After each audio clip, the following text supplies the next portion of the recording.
The ocean is a world of contradictions, a cradle of life and a kingdom of death. Above its surface, sunlight dances in waves of gold, whispering lullabies of calm and warmth. But beneath that fragile shimmer lies another world entirely, one colder, quieter, and infinitely more alien than any desert or distant planet we have ever known. Here, in the frozen corners of Earth's poles, the sea does not merely freeze. It becomes alive in its stillness. In the darkest hours of the polar night, when the air stings like glass and even the wind seems to hold its breath, something extraordinary begins to take shape beneath the ice. Threads of salt water, colder than the sea itself, descend like liquid ghosts through the water column, weaving delicate, deadly towers of ice that reach down into the black. These are the Brinicles, nature's frozen fingers, silent, spiraling tubes of crystallized death. They form where the sea is most hostile, yet most beautiful. And they remind us that creation and destruction are often born from the same breath. If you could dive beneath that frozen roof, you would see them growing slowly, silently, like white spires rising from the abyss. They twist and stretch toward the seafloor, each one a living sculpture carved not by hand, but by physics itself. As brine seeps from the freezing sea ice, it carries salt, heavier, colder, sinking through the water. And as it falls, it freezes everything in its path. Starfish, sea urchins, and small creatures of the deep, all trapped in an instant, preserved in icy tombs beneath the sea.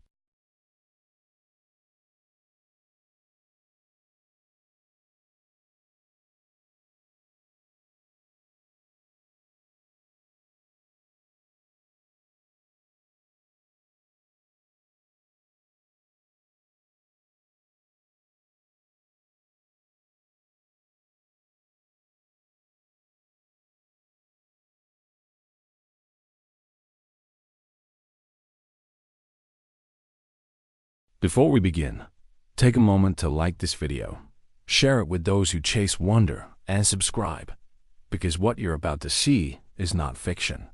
It's real. Hidden beneath the frozen seas of our world, the polar world begins in silence. Not the silence of emptiness, but one that hums with hidden life, a quiet so deep it feels sacred. The sea stretches endlessly, a sheet of liquid steel beneath the dim, ghostly sun. The air burns with cold. Each breath crystallizes before it can escape. And beneath that fragile surface, the transformation begins, unseen, unstoppable, inevitable. Here, temperature is both sculptor and destroyer. As the winter deepens, the ocean's skin begins to harden. Molecules slow, tighten, lock hands in a fragile lattice. Ice is born, not as a solid wall, but as an intricate web of frozen geometry. It spreads outward in delicate patterns, fracturing and fusing, capturing air, salt, and silence within its glassy veins. This is not the stillness of death, but the first heartbeat of something ancient, the birth of a frozen world. As the sea freezes, it performs an act of separation. Pure water crystallizes into ice, but salt, the ocean's ancient memory, is left behind. It cannot belong to the frozen lattice. So it is forced downward, trapped between shards of newborn ice, concentrated and heavy. Within these narrow corridors, the brine begins its descent, a slow trickle of liquid colder than the water it leaves behind. It is denser, darker, sharper than anything that surrounds it.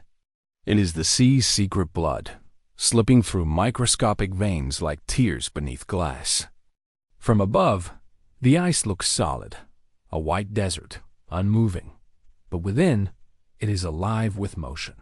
Tiny rivers of salt water weave downward through hidden channels, searching for escape. Each droplet carries a story of imbalance, of water refusing to yield to the laws of freezing.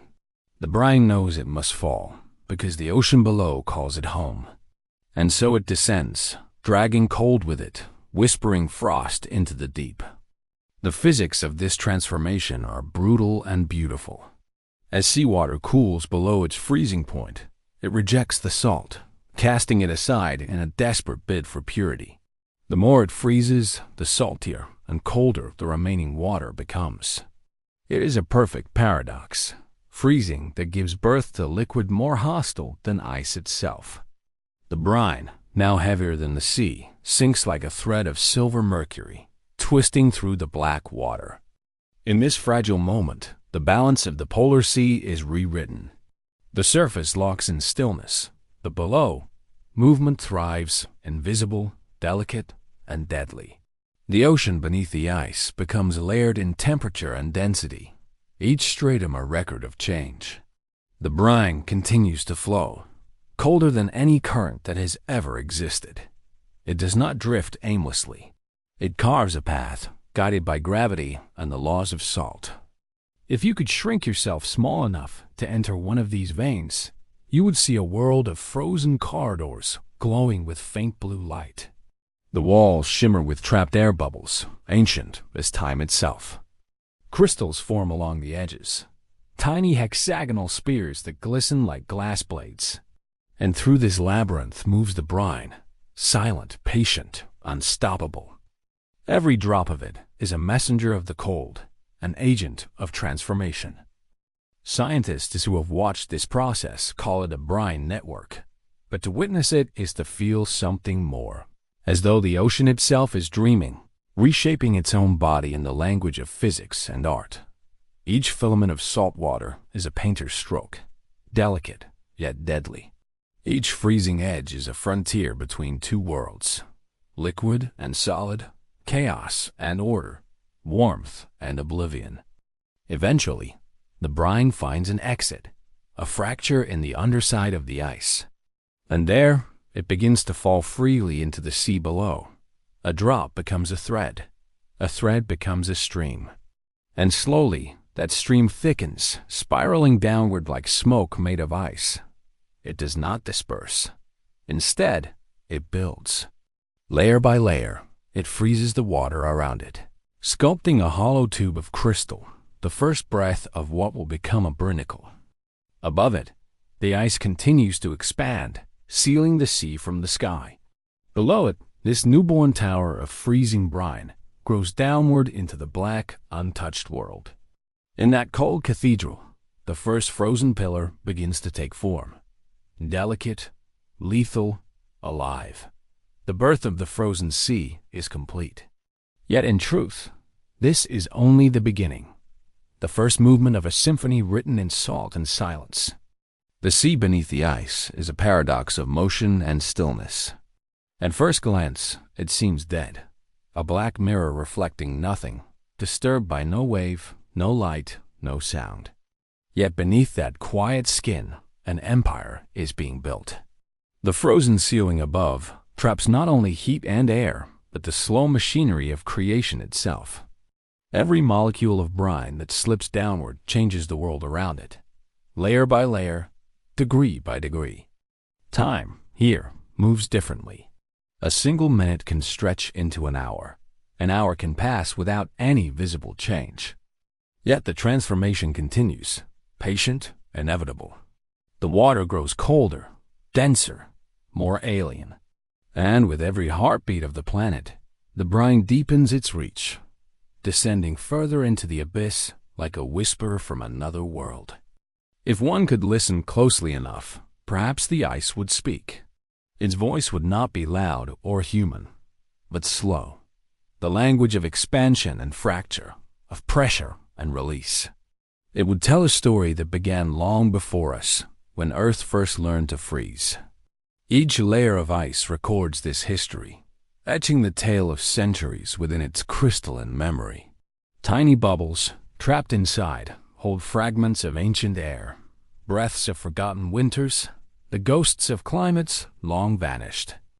And yet, despite its beauty, the birth of frozen seas is an act of quiet violence. The descending brine does not coexist peacefully with the life around it. As it spills downward, it carries a cold so intense it burns. Wherever it touches, it kills. Small creatures that drift too near, sea stars, brittle worms, tiny amphipods are caught in its freezing wake. The brine wraps them in crystal cocoons, encasing them in deathly stillness. Within moments, they are preserved, not decayed, not destroyed, but frozen perfectly, as though time itself paused to hold them. From a distance, the scene is hauntingly beautiful. The water glows faintly blue, illuminated by light refracting through the ice above. The brine, clear and sharp, weaves through it like a serpent of glass. Around it, the bodies of tiny creatures drift, suspended in their final ballet. And still the brine descends, relentless, tireless, unstoppable. Scientists who have filmed this phenomenon call it the icicle of death, but the term feels too human, too simple for what unfolds here. This is not cruelty. It is nature in perfect equilibrium, creation demanding sacrifice. For every brinicle that grows, 100 lives end. Yet each death feeds the next cycle, each frozen body becoming a relic in the cathedral of ice. In this place, survival and surrender are the same thing. Above, the wind howls across the frozen surface, a hollow, endless sound that echoes across miles of emptiness. But down here, beneath that storm, the sea remains still. The boundary between air and water, between life and silence, feels paper-thin, and yet unbreakable. It is a world divided by a single sheet of ice, separating two existences that can never meet. Still, there is motion. Slow, unseen, persistent.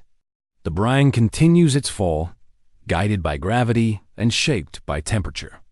With every centimeter, it freezes the seawater around it, building upon itself, forming the first spirals of a growing pillar.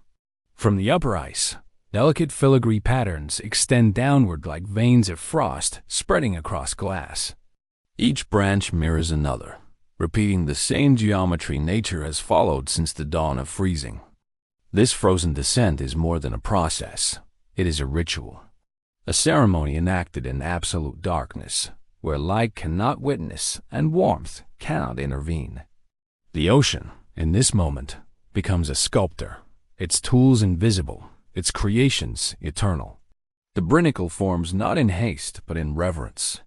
Every crystal, every curve, every hollow ring is a testament to the precision of cold. And so, beneath miles of silence, the first true brinicle is born.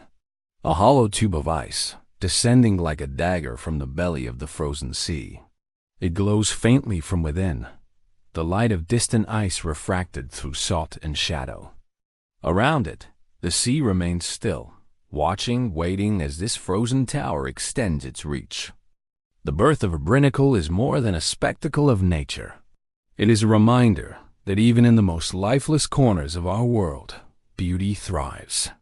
That death and creation can share the same moment, the same breath. That the sea, in all its violence and grace, is still the greatest artist the earth has ever known. And as the brinicle stretches downward into the dark, its purpose remains unchanged: to reach, to freeze, to transform. Beneath the ice, the ocean dreams on, its frozen child growing quietly, elegantly, into the heart of the abyss. The brinicle grows, slow, deliberate, eternal. Like a candle melting in reverse, it extends downward through the quiet blackness, its edges crystallizing with every breath of cold. The ocean around it seems to bow in stillness, aware that something rare, something almost sacred, is taking place. This is the sea sculpting its own monument, a frozen pillar born not from chaos, but from order so precise it feels divine. The descent of the brinicle is not dramatic. It does not crash or burst or roar. It whispers. It moves in near silence, its progress measured not in seconds, but in days. Microscopic crystals bloom along its rim, each one adding a fraction to its length. Inside its hollow core, the cold brine flows freely, a river of salt water colder than ice, pouring endlessly from the ceiling above. As it descends, the tube thickens, layer upon layer, growing in spirals that shimmer like glass under a pale spectral light. If a diver could hover near it, if human lungs could endure the cold long enough to witness, the sight would defy comprehension. The Brinicle would appear as a living spire, twisting gracefully downward, its tip shimmering as it touches the seafloor. Around it, delicate trails of frost radiate outward like veins, freezing everything they touch. Sea stars, too slow to flee, become part of the sculpture, their arms reaching outward in eternal stillness. Crabs, worms, and small fish are caught in the path of the falling cold, each one transformed into an icy relic within seconds. And yet, this is not cruelty. It is equilibrium. The ocean, in its infinite complexity, knows no malice, only balance. For the Brinicle to exist, warmth must die. For new patterns to emerge, old ones must end. The sea understands what we often forget, that creation demands surrender. Above the Brinicle, the ice continues to shift and breathe. Pressure ridges groan beneath the weight of wind and tide, sending deep echoes through the frozen ceiling. Beneath those fractures, light filters down in ribbons, faint, trembling beams that pierce the blue darkness. The light does not reach the Brinicle directly, but it glances across its surface, scattering into prismatic halos. The ice glows like a frozen lantern, alive with a quiet inner fire. The temperature gradient between the descending brine and the surrounding seawater remains precise, a knife's edge of difference that sustains the tower's growth. Too warm, and it melts. Too cold, and it stalls. It is a balance so fragile that even the faintest shift could end it. But in these polar waters, stability is sacred. The ocean holds its breath, guarding the Brinicle's slow creation like a secret it cannot afford to lose. The process continues, hour after hour, layer after layer. Ice crystals cling together, expanding outward, while the brine within continues its steady fall. The Brinicle becomes a bridge, connecting surface and abyss, sky and underworld. It is a frozen umbilical cord between two realms that never meet. And through that connection, the ocean speaks its oldest language, change. From a distance, the scene resembles an underwater cathedral. The pillars of ice stand tall and motionless, their surfaces carved by the cold into intricate filigree. The light that filters through the upper ice shimmers like stained glass. The silence, so complete, feels almost holy. It is a reminder that beauty often exists beyond reach, in places too harsh for warmth to follow. The Brinicle will not live forever. Eventually, its growth will cease, the salt supply fading, the flow diminishing. But before that end arrives, it will leave behind something greater than itself, a frozen trail of death and wonder, a testament to the precise artistry of nature. Every curve of its form, every crystal in its wall, is a story of balance, of physics written in frost. And when the last drop of brine falls, when the final pulse of cold fades into the abyss, the Brinicle will remain, a silent monument in the dark. Around it, the sea will move again. Life will return. Microbes will reclaim the frozen remains. Starfish will crawl across its base, and the ocean's endless cycle will begin anew. The birth of the frozen sea does not end in silence. It ends in renewal. For even here, beneath the crushing cold, the sea remembers how to live. The world above sleeps beneath a shroud of endless night. Stars shimmer faintly through the thin polar air, their light distant, untouched by the turmoil of the sea below. The ice stretches for miles, an endless plain of white silence, cracked and gleaming under the aurora's ghostly dance. But beneath this frozen kingdom, the ocean is still awake. It breathes through fractures, sighs through crevices, and moves with a rhythm older than memory. Down here, time feels suspended, caught between motion and stillness. The Brinicle continues its slow descent. It is now grown several meters long, a perfect glassy tube hanging from the underbelly of the ice. Within its hollow center, brine continues to flow, heavier than the water around it, colder than the ice itself.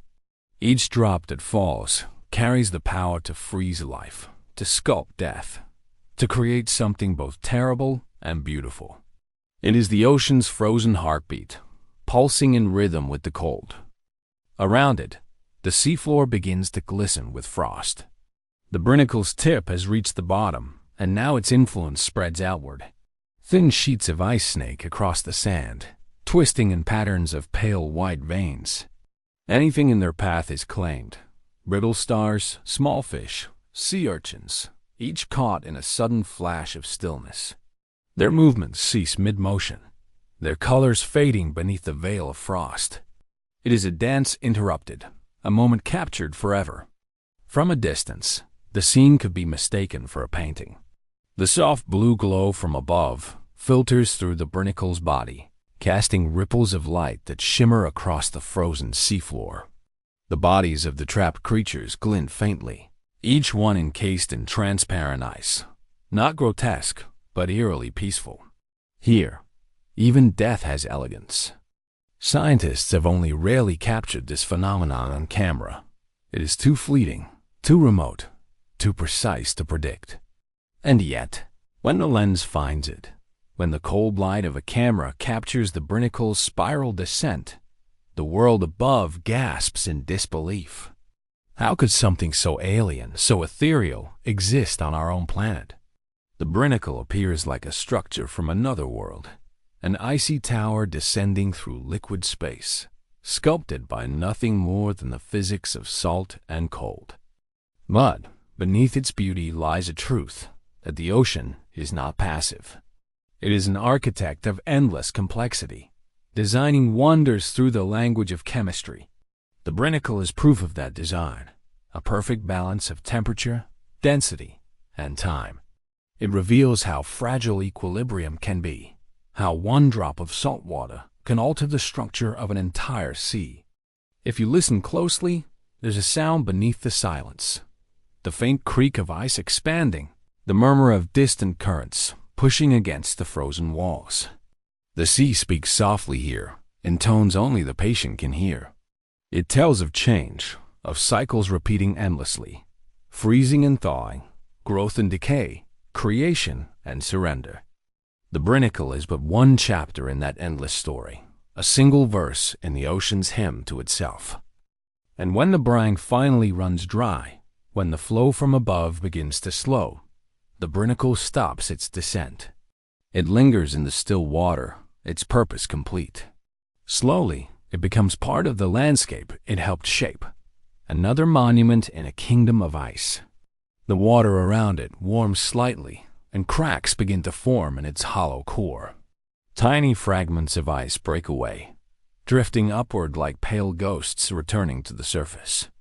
The once living tower now fades into the current, dissolving into the same sea that birthed it.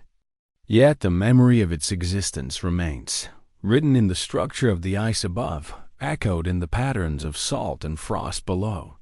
The frozen sea remembers. It always remembers. Above, the polar wind continues its song, sweeping across the endless plain. Beneath, the ocean whispers to itself, 1,000 Brinicles born, 1,000 fading into darkness. The frozen world never stops creating. It only shifts its form. And so ends the first chapter of our descent, the birth of the frozen sea, the moment when salt and silence gave rise to beauty shaped by death. But the story is far from over. For beneath the ice, the brine is still falling, deeper, colder, into realms where even the laws of the sea begin to fracture. The Brinicle was only the beginning. Above it, the ice has sealed the surface, closing the sea from the sky. Below, a darker chapter unfolds, one that cannot be seen from the world of air and light. The brine continues its fall, slipping through the veins of the ocean like liquid glass, cold beyond comprehension, heavy beyond measure. It carries with it a secret, the ocean's memory, condensed into threads of salt and frost. Here, the laws of warmth no longer apply.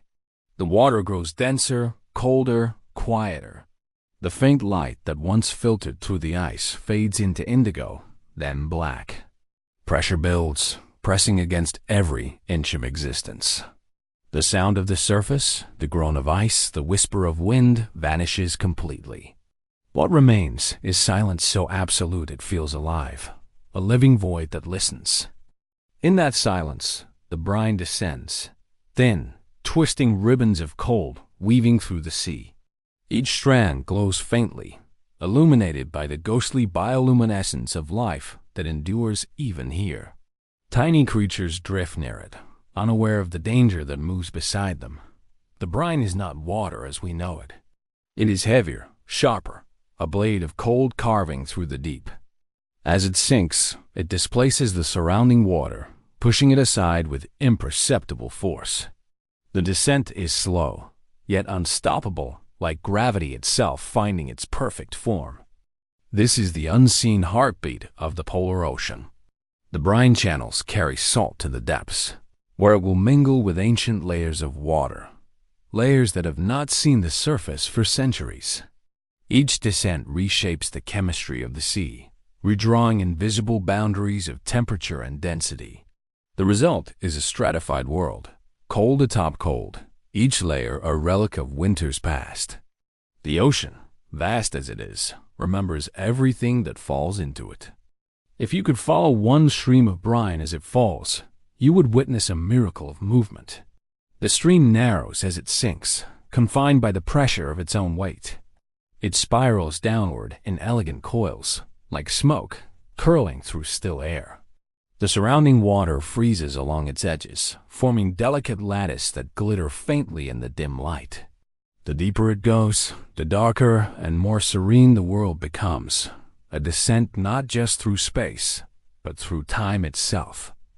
Occasionally, the brine meets resistance, warmer currents rising from below, remnants of old tides pushing upward. Where they meet, a struggle unfolds. The brine cools the warm water. The warm water dissolves the edge of the brine's flow.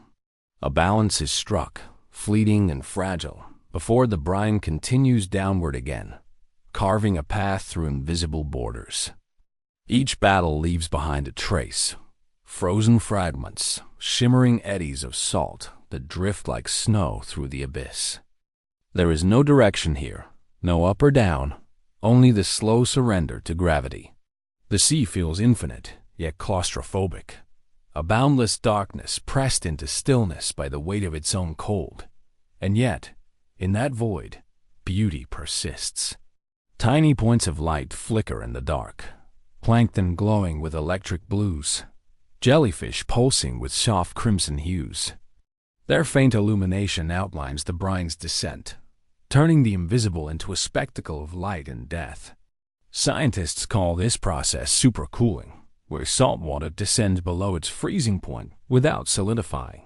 But in the language of the sea, it is something simpler, more profound.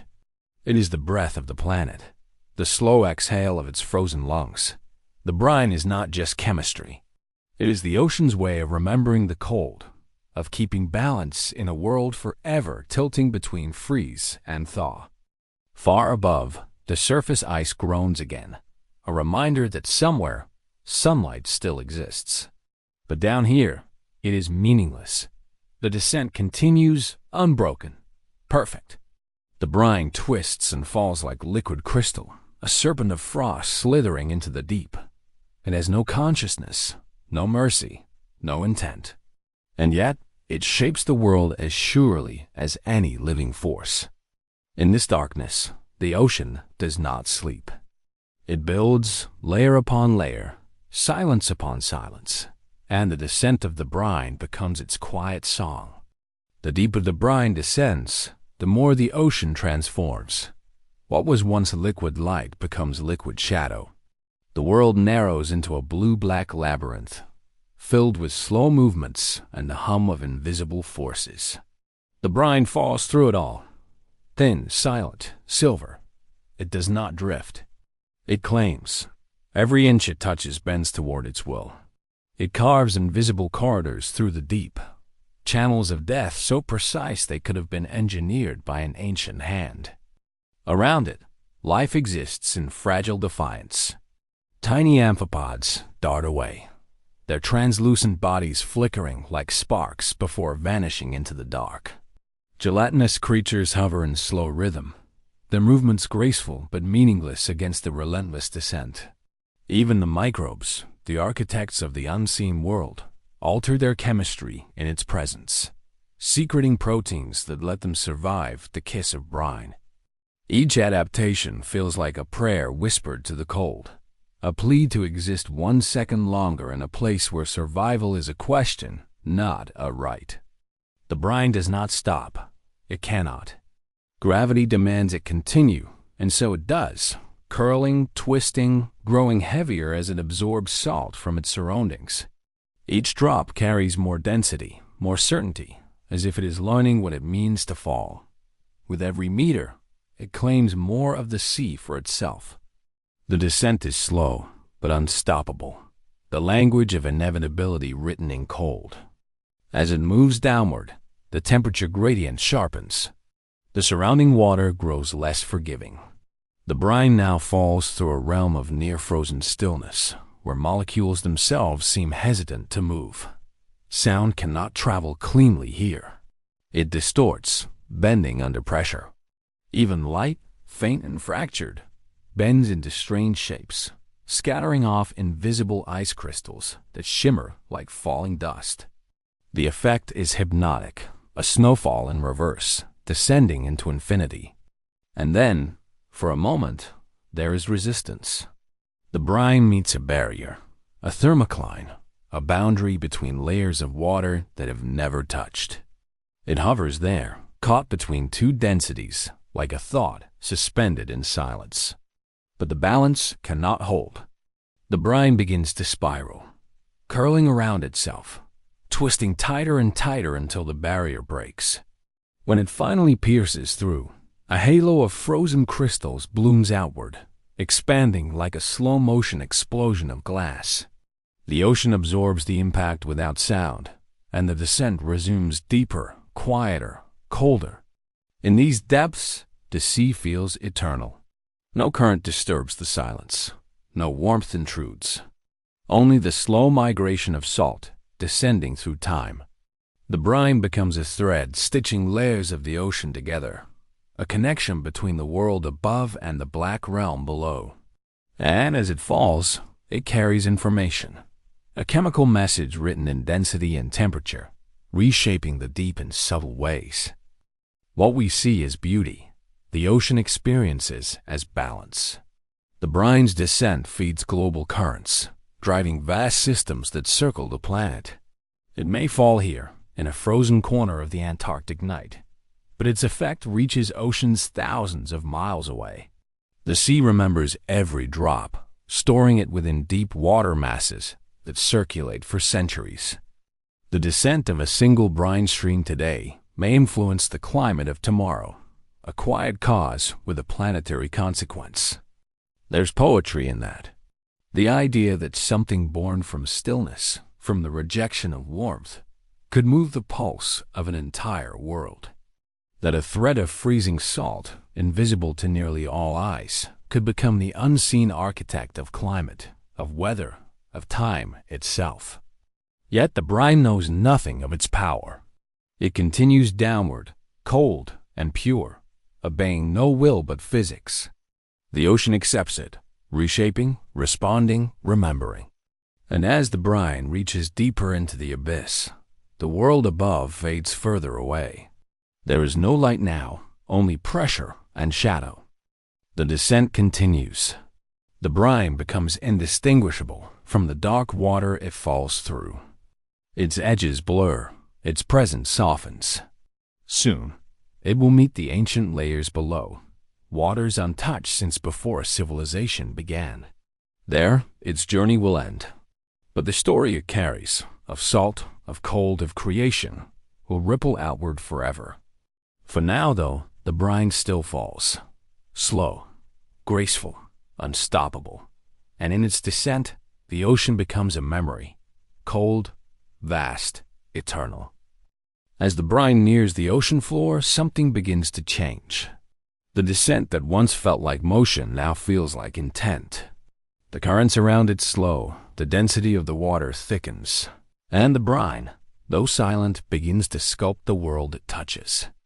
At these depths, pressure crushes sound, light, and even memory. Yet here, the brine builds. It constructs pillars of ice that grow not upward, but downward, like the architecture of an alien civilization etched in the dark. Each filament begins as a spark, a fragile crystal forming around the edge of descending brine. But as cold meets colder, those crystals stretch, merging into columns of translucent glass. These are the Brinicles, ice stalactites that drip from the underbelly of the frozen sea, forming towers of frozen death. They extend slowly, centimeter by centimeter, reaching for the seabed with a patience that defies time. When one finally touches the floor, it releases its power.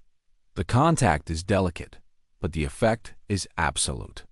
Like veins of liquid nitrogen, the brine spreads along the sediment, freezing everything it meets. Starfish, brittle and unaware, become encased in ice mid-motion. Sea urchins, once slow wanderers of the dark, are sealed forever in transparent tombs. It is not aggression. It is simply the ocean's cold law, physics made beautiful and merciless. The Brinicle continues to grow, hollow inside yet strong as steel. Within its core, the dense brine still flows, colder than ice itself, carving paths downward like liquid glass. Around it, the water shimmers with refracted light from the ice wall above, scattering faint halos that flicker across the abyss like underwater auroras. The scene feels alive, yet ancient, as though the earth itself is remembering how it once froze, eons ago, when the first oceans formed under skies of fire. It's strange to think that these structures exist not by chance, but by balance.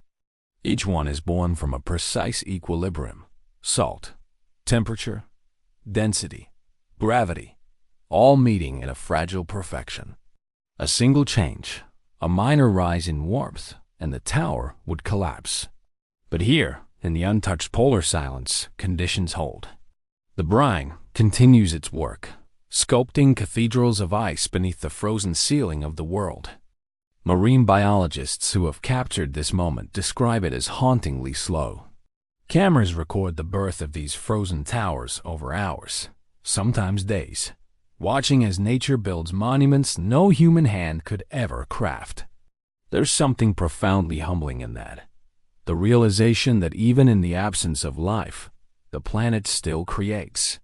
That even in the most desolate corners of existence, there is form, rhythm, and purpose. And yet, as the Brinicle grows, the surrounding ecosystem shifts. Microbes retreat, crustaceans flee. The brine's reach transforms the balance of the deep, erasing warmth where it touches. It becomes a force not just of beauty, but of consequence, a reminder that the ocean is not passive. It acts. It remembers. It reshapes. Some scientists call this moment the frozen breath of the sea, a rare exhalation from the planet's coldest lungs. It is both destructive and creative, erasing life in one form to preserve it in another. For the brine carries nutrients, trace elements that once diluted will see distant waters with the ingredients of new beginnings. The cycle of death and creation, written again beneath a ceiling of eternal ice. And somewhere, beyond the reach of light, the final descent continues. The brine that once fell from the sea's skin now mingles with the abyssal plains, merging with waters that have waited centuries for renewal. It becomes part of something larger, the slow planet-spanning conveyor that circulates oceans across hemispheres. The cold it carried will echo across continents, altering climates, whispering into storms. In that sense, this moment, the creation of a single Brinicle, the fall of a single thread of salt, becomes infinite. The ocean keeps its secrets, but the earth listens. And though no human will ever feel the chill of that frozen tower, its breath can be traced in winds, in waves, in weather far above. Down here, though, there is no wind. No sound, only the silent empire of the deep, a cathedral of frozen spires, still forming, still reaching, still waiting for the world above to remember it exists. In the farthest reaches of the under-ice world, the Brine's journey nears its end. Yet, in truth, there is no ending here, only transformation. The descent that began as a whisper from the frozen ceiling has now become part of the ocean's memory, recorded in layers of salt and cold. The brine no longer falls as a stream. It spreads, disperses, dissolves, but its essence remains. The ocean absorbs it, and through that act, remembers. The seafloor below lies silent beneath a canopy of ice towers, each a monument to the slow violence of cold. They gleam faintly in the dimness, reflecting fragments of light that have wandered thousands of meters to find them. Here, time moves differently. A second stretches into an hour. An hour feels like a century. The pressure is immense, the temperature absolute. Yet, within this stillness, the earth feels alive, not through motion, but through endurance. The Brinicle forests stand unmoving, but they are not dead. Within their crystalline walls, tiny pockets of trapped seawater host microscopic worlds, frozen ecosystems that persist in suspended animation. Their inhabitants, encased in glass, wait. For warmth, for light, for a moment that may never come. They are the quiet testament of life's patience, a reminder that even in the realm of death, existence refuses to surrender. As the brine merges with the abyssal layers, its density lessens, its identity fades. It becomes indistinguishable from the water it once conquered. What began as a descent has become a union, the sea reclaiming its own. Yet, through the constant shifting of currents, a trace remains. Scientists who study these depths describe faint signatures of salinity that mark where the brine once fell, like fingerprints left on the face of the abyss. The deep remembers its sculptor, even after the sculptor is gone. Above, the frozen ceiling continues to thicken and breathe. Cracks echo like distant thunder, releasing trails of air that rise through the ice and vanish into the night. Each fracture reshapes the landscape, altering the birthplaces of new Brinicles. It is a living cycle, one structure dying as another begins. From the surface, the scene would look motionless, empty, infinite. But beneath that illusion, the ocean works without pause. In that rhythm lies a truth the human world often forgets. Creation does not always roar. Sometimes it is quiet. Sometimes it moves in the language of degrees and densities, of silence and pressure. The ocean does not shout its miracles. It performs them in the dark, away from eyes, away from witness. The descent of brine, unseen and unheard, is one of those miracles. A frozen whisper shaping the world. To watch it, even through a lens, even through the filter of machines, is to confront something ancient, something that belongs more to the planet than to us. The brine's descent is not an event. It is a memory replayed over millennia, each occurrence identical to the last. The sea rehearses it endlessly, a ritual of balance, ensuring that the planet's pulse continues. And as it fades, the abyss grows calm again. The brine's wake disappears into the endless black, leaving only the towers, only the silence. For a moment, the world below is perfect, untouched, absolute, frozen in its own eternity. But even here, change is inevitable. The planet warms. The ice above thins. The Brinicles, once steady and eternal, begin to melt, releasing their trapped histories back into the flow. Salt returns to the current. Water rejoins its endless cycle. The ocean breathes out what it once drew in. And perhaps that is the truest nature of the descent. Not destruction, not permanence, but renewal. The brine does not fall to end something. It falls to remind the earth how to begin again. When the last trace of freezing brine fades into the dark, the sea remains. Vast, ancient, waiting. Somewhere in that black expanse, another droplet of oversalted water will begin to form. Another descent will start. Another tower will grow. Beneath the Antarctic night, beneath the endless lid of ice, the ocean has become a gallery of frozen architecture. Towers of ice rise in silence, pale, hollow, and immense. They stretch downward from the underbelly of the frozen ceiling, like the pillars of some ancient cathedral. Their shapes molded not by hands, but by physics, by patience, by the will of cold itself. Each structure seems alive, breathing through the slow seep of brine that still trickles through its veins. These are the cathedrals of ice, born from the marriage of salt and silence, of motion and stillness. To the untrained eye, they are mere frozen columns.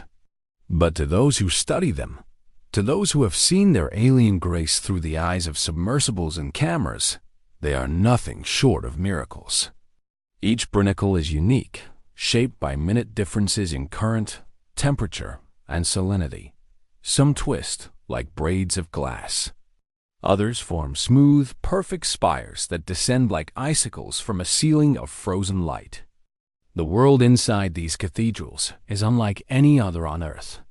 The light that filters down from above is fractured into 1,000 shifting colors, refracted through ice layers that shimmer in gradients of blue and silver.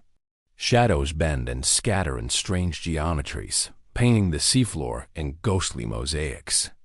Even the simplest movement, a drifting particle, a passing fish, becomes a ballet of reflections and silhouettes, a dance of stillness and motion frozen in time. If one could drift through these corridors of ice, they would feel as though they had entered a dream sculpted by the sea itself. Every curve, every hollow, every trapped air bubble seems deliberate, as if the ocean were an artist, working slowly, carefully, crafting masterpieces that no one was ever meant to see. The silence is total. Only the faint groan of distant ice sheets, like the low hum of an organ, echoes through the frozen halls. In these depths, the sea feels sacred. Every Brinicle stands like a relic, a testament to the forces that built our world long before we arrived to name them. Each one is both structure and story, the record of a single thread of brine that fell, froze, and became eternal. The ocean keeps no written history, no memory carved in stone. But here, in these cathedrals, it remembers itself through ice. Scientists speak of them in measured tones, describing rates of freezing, density gradients, salinity profiles. But even the most analytical minds falter when confronted with their beauty. The equations can explain the process, but not the feeling, that quiet awe that seeps into the soul when one witnesses the earth creating art in absolute darkness. These cathedrals are the ocean's confession, proof that even in the coldest corners of existence, beauty persists. The creatures that dwell near them seem to understand this. They do not flee, nor do they claim the structures as home. They move around them with a kind of reverence, slow, deliberate, cautious. The Brinicles' presence alters the very chemistry of the water, creating thin halos where life is rare, but not absent. Some species of bacteria cling to the icy surfaces, forming faint biofilms that shimmer like dust on glass. Others drift in the currents nearby, feeding on the microscopic nutrients that swirl in the Brinicles' wake. Life, fragile and persistent, weaves itself into the architecture of ice. If one listens, truly listens, the silence of this place is not empty. It carries the hum of creation, the pulse of the deep, the whisper of slow geological time. The cathedrals are not static. They grow and decay in rhythm with the sea's breath. Some collapse after days, their spires crumbling into shimmering clouds of frost. Others endure for months, even years, slowly thickening into frozen monuments. And when they finally melt, they release their stories back into the water, their salt, their trapped air, their frozen lives, becoming once again part of the ocean's endless cycle. They are, in every sense, alive. Not in the way of beating hearts or thinking minds, but in the way that glaciers breathe, or stars burn, or the planet itself dreams. Down here, where light fades and warmth is forgotten, the sea still creates, not in chaos, but in perfect, patient order. To stand before a Brinicle, if one could truly stand in that pressure and silence, would be to witness the closest thing to an earthly cathedral that nature has ever built. There is a gravity to its stillness, a feeling that the ocean itself is holding its breath. Each pillar, each twisting column of frozen saltwater, rises from darkness like a relic of some ancient civilization buried beneath the waves. And yet these cathedrals are not ruins. They are living moments, frozen in progress.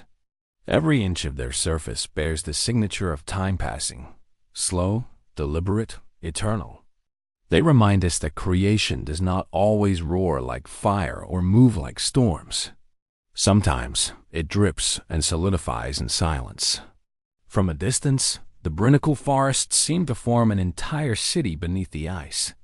Their slender towers hang like inverted spires, and between them, cold corridors wane through a landscape of shadow and reflected light. When submersibles glide through these realms, their beams catch fragments of air trapped within the ice, glimmers of light that move like the souls of forgotten stars. The water here feels ancient, not merely cold but sacred, as though it remembers a time before warmth, before motion.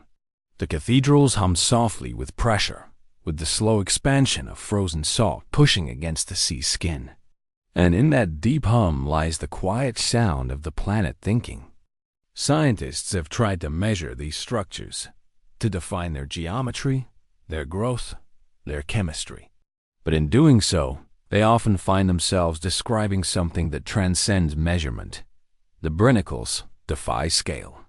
One could be the size of a man, another the height of a building, yet each carries the same weight of wonder. They are the physical embodiment of patience, the visible result of the invisible dance between gravity, temperature, and salinity. Each drop of brine, each molecule of freezing water, plays its role with impossible precision.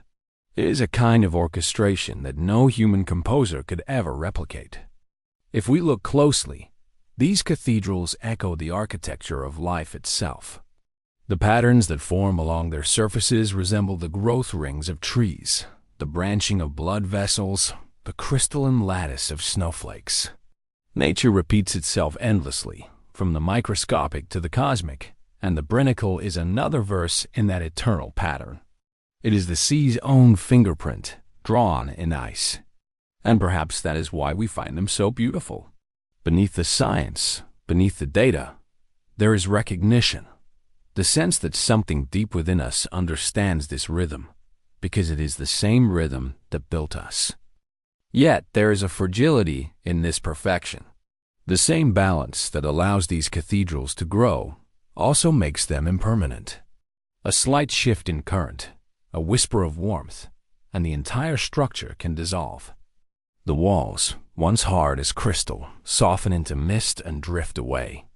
What took days or weeks to build can vanish in moments, leaving only memory behind. But even that disappearance has beauty. The ocean does not mourn its cathedrals. It lets them go, the way the sky lets go of clouds or time releases moments. The melting is not an ending. It is a continuation, a quiet evolution from form to formlessness. And in that transition lies a reflection of something deeply human. We too build our cathedrals, not of ice, but of memory, of art, of ambition. We construct them knowing they will not last forever. Yet we build them anyway, compelled by the same instinct that drives the ocean to sculpt beauty from cold. Our monuments crumble, our cities sink, our stories fade, but the act of creation endures. Perhaps the sea, in its frozen silence, is not so different from us after all. Some oceanographers have described watching a Brinicle form as a spiritual experience. There is no chaos in it, no violence, only inevitability. The brine descends, the ice grows, the tower takes shape, and within that process is an elegance that borders on divine. It is as if the planet, left to its own solitude, still finds ways to prey. Each brinicle is a gesture, a slow-motion hymn rising from the ocean's depths to the frozen heavens above. The rhythm of freezing and falling becomes the ocean's heartbeat, echoing through eons. In these moments, the sea ceases to be merely water. It becomes memory. The salt trapped in these icy walls once drifted through tropical currents, once brushed against coral reefs, once evaporated under suns, long gone. Every molecule here has lived 1,000 lives before returning to this stillness. The cathedrals of ice, therefore, are more than physical phenomena. They are archives of planetary history, recording the endless cycle of heat and cold, motion and rest, life and silence. And yet there is something eerie in their serenity. The deeper the submersible travels, the more the world above seems to fade away. Human concepts like time, direction, or noise lose meaning here. There is only texture, density, and temperature. The cathedrals stretch on in all directions, merging into darkness until one can no longer tell where the ice ends and the abyss begins. In that moment, the observer realizes the true scale of the ocean's mind, vast, patient, and profoundly indifferent. The Brinicles are not made for eyes to see. They exist because the universe allows them to. Still, to witness them is to feel a kind of reverence that no cathedral of stone could inspire. For those who study them, the experience lingers long after the expedition ends. The memory of that frozen forest becomes a quiet echo, a reminder that even in the coldest, most desolate places, beauty thrives. It is a beauty without audience, without applause, without meaning beyond its own existence. The cathedrals of ice are not symbols. They are truths, simple, perfect, and beyond interpretation. Perhaps that is their greatest power. They remind us that not everything must serve a purpose to be magnificent. The ocean does not build them for worship or for survival or for spectacle. It builds them because it can. Because physics and patience together create art. Because beauty, even unobserved, insists on existing. And so, beneath the frozen ceiling of the Antarctic night, the sea continues to carve its miracles. Each brinicle grows, collapses, and reforms, a never-ending cycle of destruction and grace. The cathedrals of ice stand as monuments to impermanence, proof that transience and eternity are not opposites, but reflections of the same truth. The ocean does not fear the melting of its towers. It knows they will rise again. There comes a moment when even the most perfect silence begins to tremble. Down in the still chambers of the frozen sea, the cathedrals of ice have stood for weeks, months, perhaps longer, but the equilibrium that sustains them is delicate. The ocean does not allow permanence. A whisper of warmth, a subtle drift in current, and the balance begins to shift. What was once immovable begins to move again. The cathedrals groan softly, like the slow breathing of the planet itself. Hairline fractures appear along their surfaces, spreading like veins of light through translucent walls. It is not violence, not collapse, but metamorphosis, the beginning of a return. As the first fragments break away, the sound is muted, absorbed by water so dense that even echoes cannot travel far. Shards of ice drift downward in slow spirals, scattering faint reflections across the seafloor. Each piece carries within it a tiny world, trapped air, preserved microbes, flecks of frozen brine that once flowed through the Brinicles' veins. When they settle, they melt imperceptibly, releasing their contents into the sediment. In that release, life begins again. The very process of decay becomes creation. The melting ice alters the chemical composition of the water around it, releasing nutrients that have been sealed within for months. Bacteria stir. Plankton bloom in microcosmic bursts, invisible to any human eye but monumental within this closed world. The cathedrals that once silenced life now feed it. Their fall becomes a quiet celebration, a renewal written in the language of salt and temperature. In the faint glow of the submersible lights, the transformation looks almost ceremonial. The pillars of ice collapse in graceful slow motion, their edges dissolving into filaments that shimmer like mist. The ocean absorbs everything, every fragment, every droplet, every crystal. Nothing is wasted here. Even destruction is part of the rhythm. The sea does not mourn its cathedrals. It recycles them into the architecture of life. Around the melting towers, new shapes begin to form. Thin films of microbial colonies spread across the ice surfaces, their pigments faintly iridescent, painting the dissolving cathedrals in hues of green and gold. These microscopic pioneers feed on the minerals released by the brine, converting chemical energy into life. Their presence draws others, tiny crustaceans, drifting larvae, thread-like worms that burrow through soft sediment. What was once frozen emptiness becomes a nursery. Out of death, movement returns. It is strange to think that something so lethal in its formation, freezing everything it touched, could become so generous in its decay. Yet this is the paradox of the ocean.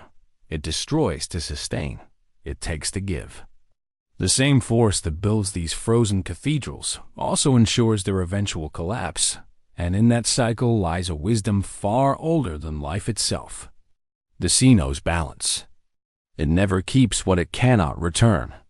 The melting continues for hours, maybe days. Slowly, the great spires shrink, their walls thinning into ribbons of translucent glass. The cold that once radiated from them fades, and the surrounding water grows softer, more fluid.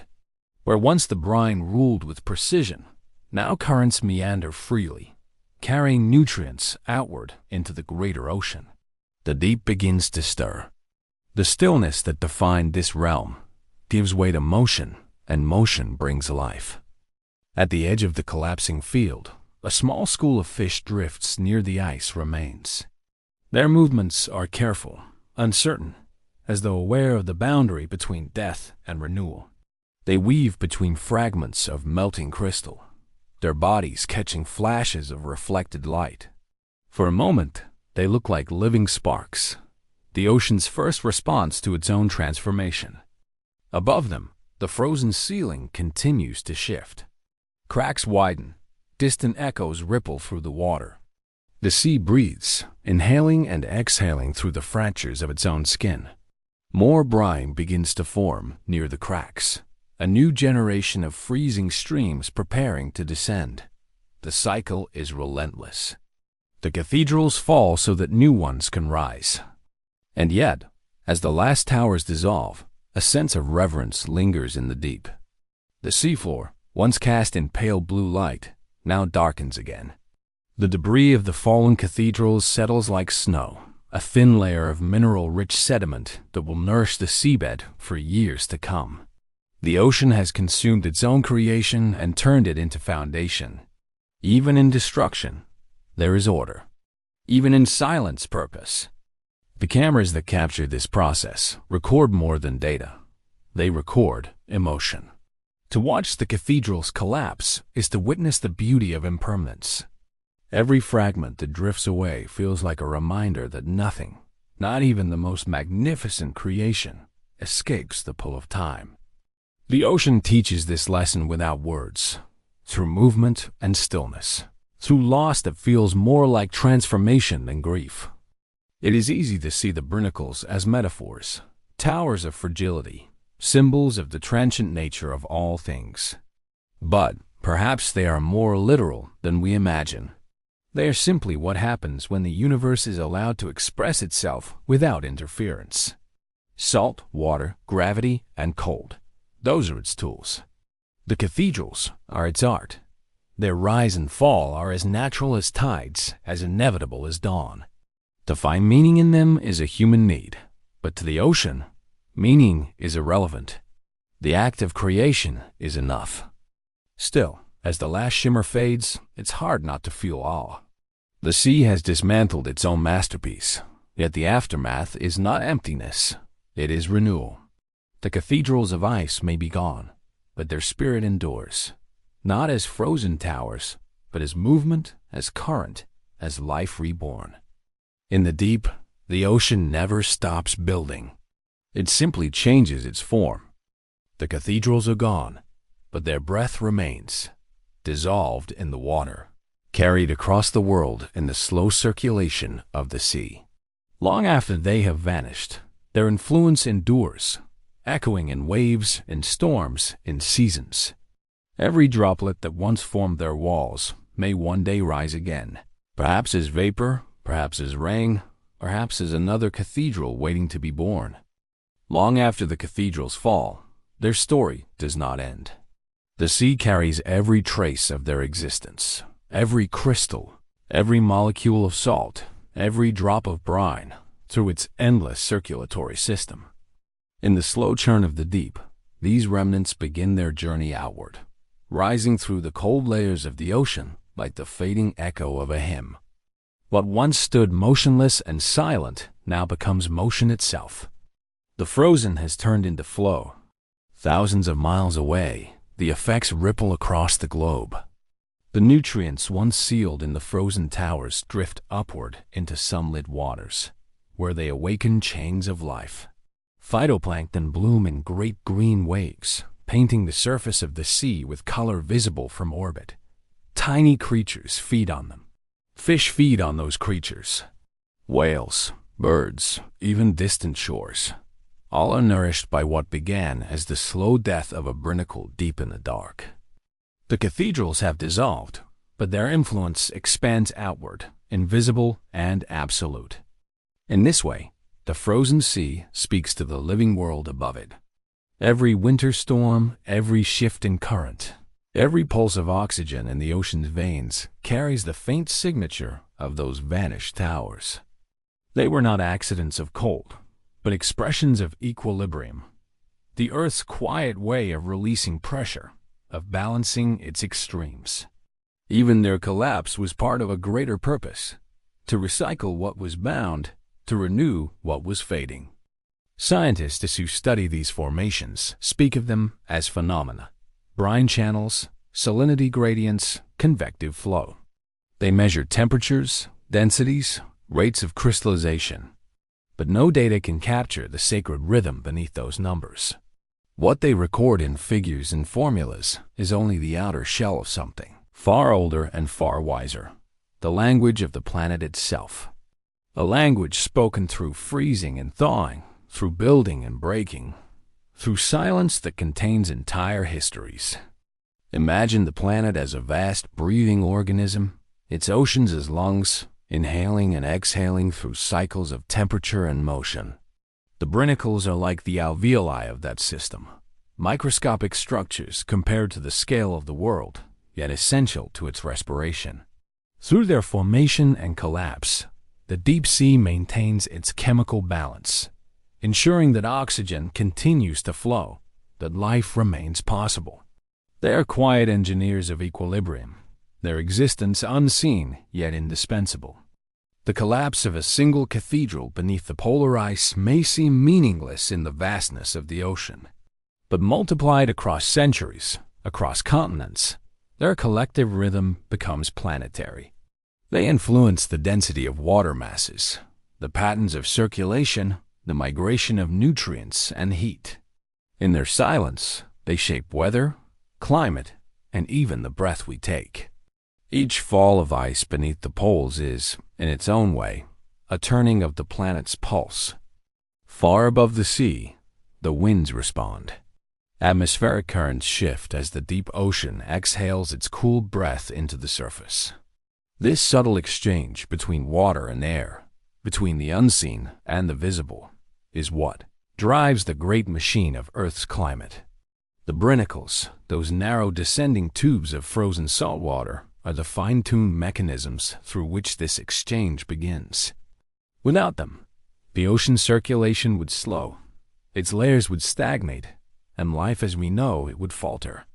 And yet, for all their power, no human eye will ever witness most of them. They exist in places untouched by light, far beneath the crushing silence of polar seas. Their lifespan is measured not in years, but in minutes and hours. They rise, they fall, and they vanish without a trace.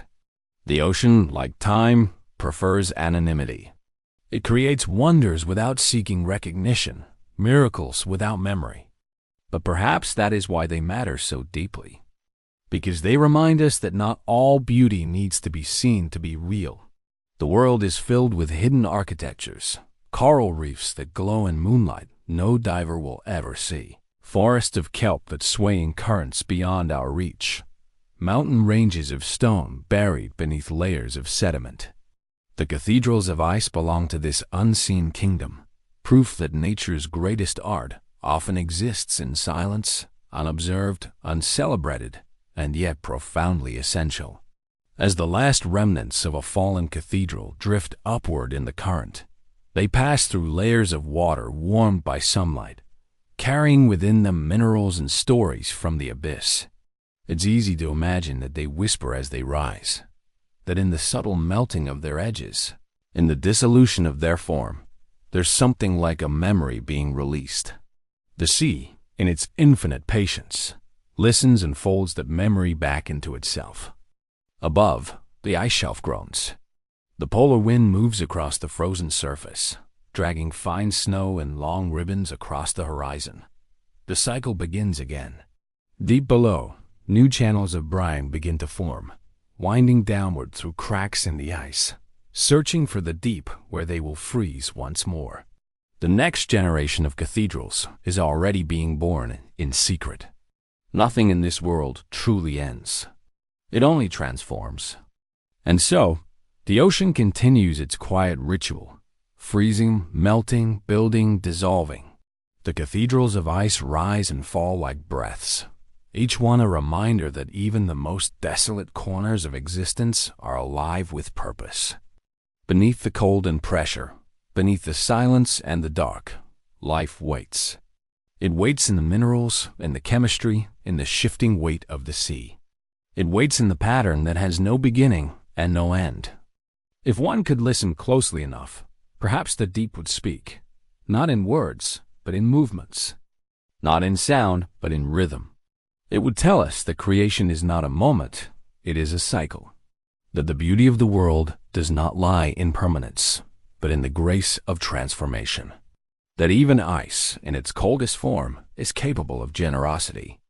As the last trace of the cathedral dissolves into the current, the camera pans slowly upward, through the vastness of blue-black water, toward the shimmer of distant light.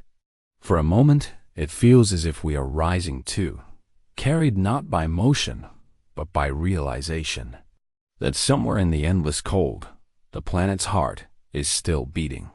And it beats through ice. The ocean deepens into blackness, not darkness as we know it, but something more complete, more absolute. Here, light has never existed. Here, pressure shapes reality itself, compressing every atom into stillness. The descent feels endless, as if gravity itself wishes to know how far silence can go. The deeper we fall, the more the world above disappears. Sunlight becomes memory, sound becomes thought, and the body begins to sense the ocean's slow pulse through the hull of the vessel. This is not just depth. It is descent into the planet's breath. Below the frozen plains and the cathedrals that once stood, the sea folds into canyons thousands of meters deep, trenches carved by time and tectonics, older than any mountain above. The brine from the fallen cathedrals drifts downward still, drawn by density, a river of salt within the sea itself. It slides along the contours of the abyss like smoke poured into glass, descending until it finds the coldest, stillest reaches of the earth.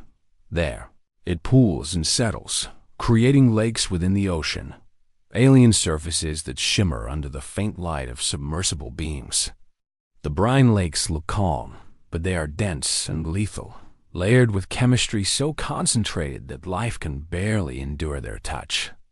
Yet, even here, life endures. At the edges of these underwater lakes, strange colonies of bacteria gather, forming mats that shimmer in faint blues and greens. They feed not on light, but on the minerals rising from the seafloor: hydrogen sulfide, methane, trace metals. Their metabolism is ancient, a method of survival that predates sunlight itself.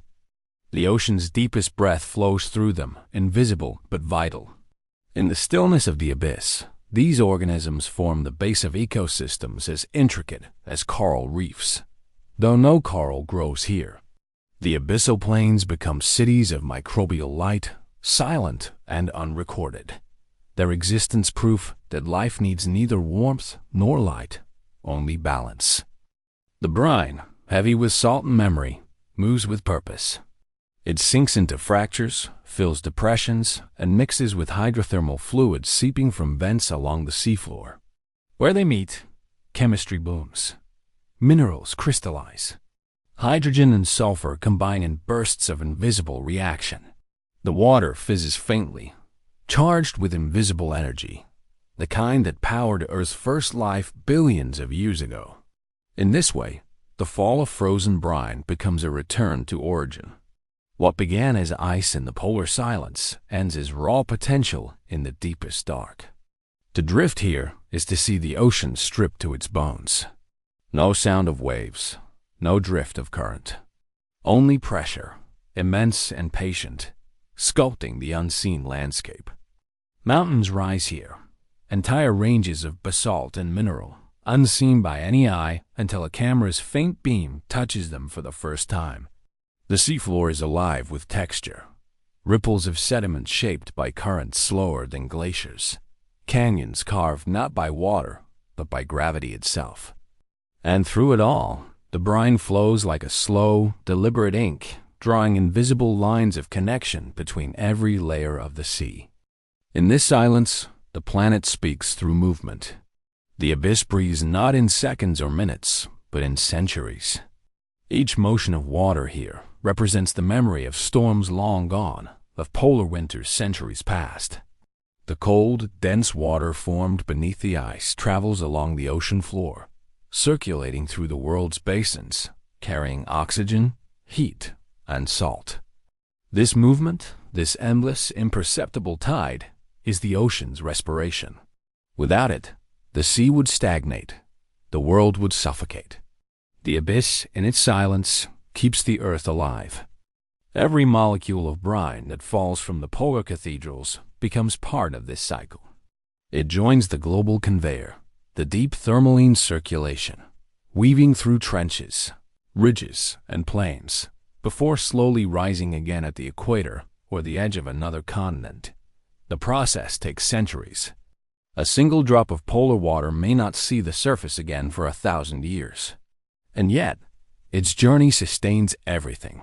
Every current, every climate, every breath of air we take. There's a strange beauty in that patience. The abyss teaches time in a language we have forgotten. It reminds us that motion need not be swift to be powerful, that transformation does not require light to be meaningful. The slow, cold pulse of the deep is not a pause. It is a rhythm, older than all human thought, older even than continents. To witness it is to feel the humility of existence itself, to realize that the ocean, in its black stillness, carries the memory of creation. The camera pans across a vast plain of abyssal sediment. In the distance, the faint glow of a vent flickers, a thermal wound where the planet's interior meets the sea. Minerals spew forth in clouds, forming pillars of black smoke that rise and drift like incense in a temple. The brine mingles with the vent's heat, the contrast of cold and warmth creating unstable zones of chemistry, where crystals grow on crystals and life clings to the narrow threshold between too much and too little. In these zones of contradiction, balance is born. A single shrimp drifts near the vent, its translucent body pulsing faintly with reflected light. Around it, bacteria cluster in sheets, feeding the creatures that feed others. The abyssal breath sustains them all, silent, unseen, but constant. Above them, the ocean stretches upward for miles, layer upon layer of history and movement until at last it touches the sky. What began as a fall, a freezing brine descending into the dark, has become the heartbeat of the world. And as the submersible drifts deeper into the trench, the light fades completely. Only the instruments remain, whispering data through the black. But beneath the hum of machinery, there is another sound, faint, immeasurable, yet unmistakable. It is the ocean breathing, slow, endless, eternal. The ocean does not end where darkness begins. Its breath, invisible and immense, reaches far beyond its own depths, into the air, into the weather, into every drifting cloud above the world. The abyss may seem still, but it moves the sky. Every current that coils through the black beneath the ice carries heat, salt, and memory, linking the planet's frozen poles to its warm equators in a single continuous motion. This is the ocean's secret power, to connect everything that lives, even those who never touch its waters. Deep beneath the surface, the brine-born water from the poles begins its long journey across the globe. It slips through underwater valleys, crawls along the seafloor, and rises slowly where it warms. This circulation, the thermalane engine, is not a current like a river, but an ancient rhythm that drives all others. It moves the ocean's weight with the patience of gravity and the persistence of time. And though it moves silently, the world listens. When the cold water sinks at the poles, warm water must rise elsewhere. That exchange of heat shapes wind, pressure, and weather. Storms are born from the imbalance between what the ocean gives and what the atmosphere takes. Hurricanes spin their fury from differences measured in degrees. Monsoons shift when the sea's breath falters or strengthens. Even the desert winds owe their existence to the deep ocean's whisper. The abyss breathes, and the skies respond. Far above, clouds drift across continents, heavy with vapor that began as sea. When they release their rain, they return the ocean's borrowed breath to the land. Rivers carve valleys, glaciers expand and retreat, and again their melt returns to the sea. Every drop of water on Earth is part of the same conversation, an endless exchange between abyss and sky, between what freezes and what flows. The Brinicles beneath the poles are not isolated wonders. They are punctuation marks in this eternal dialogue. In the deep silence, these exchanges unfold without witnesses. No sound of thunder here, no wind or lightning, only chemistry and motion. Salinity balances heat. Pressure shapes flow. The abyss listens and adjusts. It has no urgency, no haste, only purpose. In a single movement that may take centuries, it redistributes the planet's warmth, moderating extremes that would otherwise destroy the fragile web of life above. If the abyss were to fall silent, the surface would burn or freeze. Equilibrium depends on this unseen breathing. But equilibrium is delicate. In recent centuries, the surface world has begun to shift, faster than the deep can adapt. The melting of ice caps, the warming of polar seas, the influx of fresh water, all of it changes the density that drives this circulation. The deep ocean's breath begins to falter. Its long exhalation slows. The brine that once sank in heavy plumes now hesitates, diluted and uncertain. The ocean's machinery, built to move with the patience of millennia, struggles against the rush of human time. Imagine the abyss watching this unfold. Its still currents feel the imbalance first. The subtle change in salinity, the alteration in flow. It does not panic. It cannot. It simply shifts, recalibrates, adjusts its rhythm to the new reality. But in doing so, the entire planet feels the consequence. A slowing of deep circulation means warmth lingers longer near the equator, and the poles grow hungrier for cold. Storms gain new ferocity. Seasons stretch and twist. The ocean's breath becomes uneven, like a heartbeat skipping. And yet the deep does not resent.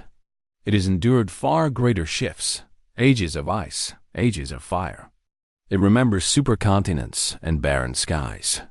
Life above comes and goes, but the abyss remains.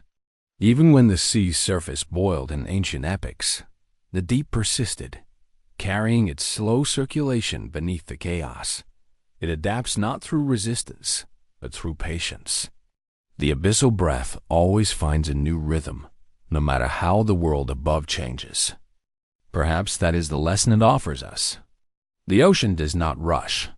It does not fear collapse, for it knows collapse is only a phase in the cycle of renewal. Even as we warm its surface and melt its poles, it continues to breathe, slower, heavier, but still alive. Its silence is not surrender. It is endurance. The same endurance that allows life to return after extinction, forests to rise from ash, and coral to bloom from rubble. In the darkness of the trench, the brine pools still shimmer faintly. They look unchanged, but within them, chemistry is already rewriting itself to adapt. Microbes shift their metabolisms. Minerals precipitate differently. The ocean rewires itself molecule by molecule in preparation for the world that comes next. Change, after all, is not an enemy here. It is law. Above the abyss, the planet's weather unfolds like the reflection of this slow transformation. A distant cyclone spins in the tropics, drawing power from the warmth of surface waters, warmth that once rose from the deep. Across the poles, winds sharpen, ice fractures, and the next generation of Brinicles begins to form. The circle closes, as it always does. The abyss exhales, and the planet breathes again. If one could see the entire ocean at once, from the frozen roofs of the poles to the crushing dark of the trenches, it would look like a single organism, alive and self-sustaining. Its currents like veins, its temperatures like heartbeats, its chemistry like thought. Every breath of wind above, every drop of rain, every leaf that sways on land, all of it traces back to this slow, steady pulse. The ocean is not a body of water. It is the body of the earth. Its abyssal breath is the sound of our planet living. The abyss does not speak in sound. Its voice is carried through chemistry, through invisible exchanges that ripple across centuries. Every breath of the deep ocean is a conversation with life itself. As the cold, dense waters travel through the underworld of the sea, they gather carbon, oxygen, and nutrients. When they rise again, they feed everything. Every coral, every whale, every blade of seagrass owes its existence to this quiet transfer of memory from the abyss to the sunlit surface. Down in the trenches, the brine that once descended from the poles has changed beyond recognition. It is no longer the lethal stream that froze everything it touched. It is mixed, merged, and aged, becoming rich with the minerals of the seafloor. Iron, phosphorus, silica, traces of carbon drawn from the decay of life above, all swirl together in this dark oceanic bloodstream. When the abyss exhales, this mixture ascends toward the light, and the cycle of nourishment begins anew. Near continental slopes and mid-ocean ridges, the deep water slowly rises. It carries within it the ghost of centuries, the chemical memory of everything that has lived and died. As it reaches shallower depths, it releases these memories in bursts of fertility. Phytoplankton bloom at the surface, feeding fish, birds, and whales in a chain reaction that stretches across ecosystems. It is easy to mistake these blooms for ordinary events, but in truth, they are the ocean's memory surfacing, the planet remembering itself through life. Coral reefs, though far from the poles, are sustained by this same invisible breath. Their bright colors and fragile forms depend on nutrients carried upward by the abyss. Every coral polyp that filters water, every sponge that draws the deep through its pores, participates in this ancient communion. The reefs shimmer in sunlight, but their origins lie in the dark. Without the abyss, they would wither. Without the slow, unseen exhalation of the deep, there would be no color, no sound, no song of whales echoing across the sea. The ocean's breath also guards balance. It stores carbon drawn from the air, locking it away in its depths where it cannot heat the sky. The abyss is the Earth's great vault, a memory archive that keeps the planet habitable. Every year, Billions of tons of carbon descend as particles of dead plankton, fragments of shells, and dissolving remains. They fall like snow in slow motion, a continuous blizzard of life becoming sediment. The ocean gathers this snowfall patiently, layering it across its floor, turning history into stone. In those layers, scientists read the story of the world. Every climate, every extinction, every renewal. If we could unroll the seabed like a scroll, it would tell us everything. When the ice advanced, when it melted, when volcanoes darkened the sky, when forests spread, when they burned. The abyss keeps these secrets not in words, but in chemistry. Each atom of carbon, each trapped bubble of gas, each fossilized shell is a letter in the ocean's long, unbroken language. But what happens when that language begins to change? When the ocean warms, it exhales more carbon than it takes in. The vault opens slightly. The deep begins to whisper back what it has held for millennia. Carbon, methane, the residues of ancient atmospheres. The planet feels the tremor of imbalance. The abyss breathes faster, but less deeply. The circulation slows. And still, the surface demands more. The ocean, patient as ever, does not resist. It adapts in the only way it knows, by transforming. Microbes evolve. New chemical reactions emerge in the deep. At the edges of hydrothermal vents, bacteria find new ways to use heat and minerals to sustain themselves. They build towers of minerals, small cathedrals of their own, as if echoing the frozen structures above. Life does not retreat from change. It becomes the change. The abyss remains the teacher, showing that adaptation is not resistance, but rhythm. Above, in the twilight zones of the sea, great creatures move through this invisible current of breath. Sperm whales dive for minutes at a time into the cold depths, chasing squid that hunt near the brine pools. Their massive hearts beat slower here, in sync with the pulse of the sea. When they return to the surface to breathe, they bring with them nutrients from the deep, fertilizing the upper waters. Even the giants of the ocean are intermediaries, messengers between the abyss and the light. The more we look, the clearer it becomes that everything, from the smallest microbe to the largest whale, is part of the same breathing. The deep exhales and life inhales. The surface blooms and the deep replenishes. In this exchange, there is no waste, no pause, only movement, only balance. And beneath it all, the abyss remembers. It carries the signatures of every breath, every storm, every fragment of life that ever touched the sea. The memory of ancient plankton buried in sediment still affects the chemistry of today's water. The breath of extinct whales still echoes in the carbon they released. Even our own reflection, in time, will settle here. Another layer of history pressed gently into the seabed.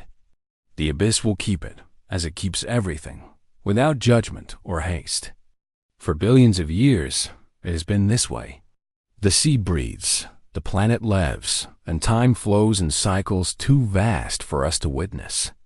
The brine that once froze into towers beneath the poles now drifts as nutrient across the equator. The same salt that sculpted the cathedrals of ice nourishes the reefs of the tropics. Opposites united by continuity.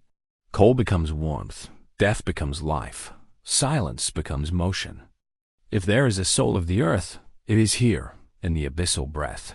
Slow, unseen, patient. It asks for nothing, but sustains everything.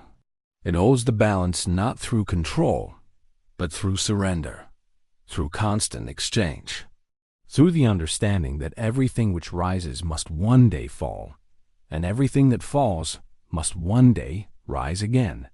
Somewhere above, another winter begins.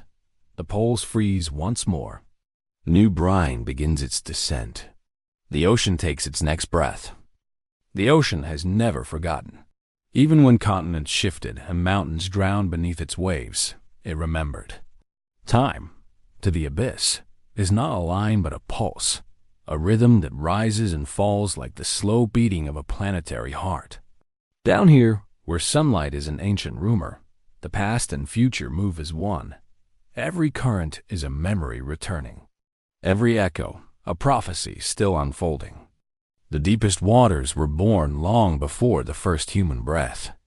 In those primordial days, when the Earth's crust still steamed with volcanic heat, the ocean was the first mirror, reflecting a newborn sky filled with storms and lightning. In that chaos, chemistry found order. Molecules began to dance, to bond, to create. Life did not rise against the darkness. It rose because of it. The abyss was its cradle. Billions of years later, that same cradle continues to rock beneath us, unseen and unacknowledged. The frozen towers at the poles, the brine streams descending into the abyss, they are not just phenomena of ice and salt. They are remnants of creation's earliest language. The ocean still speaks it fluently. It tells the story of beginnings in waves, in whispers, in the soft, unending swirl of cold currents returning to the surface to feed the living. Yet now, as humanity drapes its cities along the edges of the sea, a new chapter unfolds, one written not in salt, but in consequence. The abyss feels it first. Warming currents creep downward, subtle but steady. The density of water changes. The deep breath of the ocean, that slow millennia-long cycle of sinking and rising, begins to falter. It exhales more than it inhales. The rhythm hesitates. To most, it is invisible. But to the ocean, it is a tremor of unease. When balance shifts in the deep, the entire planet shivers. The abyss is patient, yes, but not immune. It absorbs the fever of the surface, the heat carried by restless currents.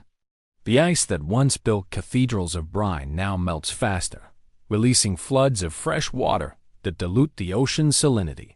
The great conveyor belt, the circulation that drives climate, that gives rhythm to seasons, begins to slow. It is not rage that stirs in the abyss. It is memory. It has seen this before, in different forms. Extinction, rebirth, evolution. To the ocean, destruction is never final. It is merely transformation. The abyss knows that even in collapse, there is renewal. Life will adapt, as it always has. But it may not adapt in ways we recognize. Perhaps, in some far future, new forms of life will rise from the heated depths, creatures shaped by human fingerprints left on the chemistry of the sea. Perhaps the abyss will write their story in the same patient hand it used for ours, in layers of sediment, in shells turned to stone, in echoes preserved in water, so still it seems eternal. The ocean is not sentimental. It keeps no favorites. It holds everything equally. Still, there is something sacred in knowing that we are part of this vast respiration. Every breath we take, every drop we drink, is ancient. Once part of the abyssal cycle, once frozen in polar towers, once drifting in the lungs of a whale. We are not separate from the ocean. We are its continuation in another form. Our blood carries its salinity. Our tears echo its taste. The same chemistry that sustains plankton sustains us. The same rhythm that guides the tides shapes our hearts. When we look out at the sea, we are not looking at distance. We are looking at origin. The horizon is not the edge of the world, but the beginning of memory. Beneath that shimmering line lies the oldest consciousness on Earth. It does not think as we do, yet it remembers more than we ever could. Imagine the abyss as an ancient archivist, turning through pages of water, thicker than stone. Each current, each chemical trace is an entry in its log. It has recorded the rise of oxygen, the age of dinosaurs, the silent bloom of algae that once turned the planet green. It has stored the ashes of comets and the whispers of forgotten species. When we disturb its depths, we are not exploring. We are trespassing through history's archives. But the abyss does not close its doors to us. It invites us to listen, not with machines or measurements, but with humility.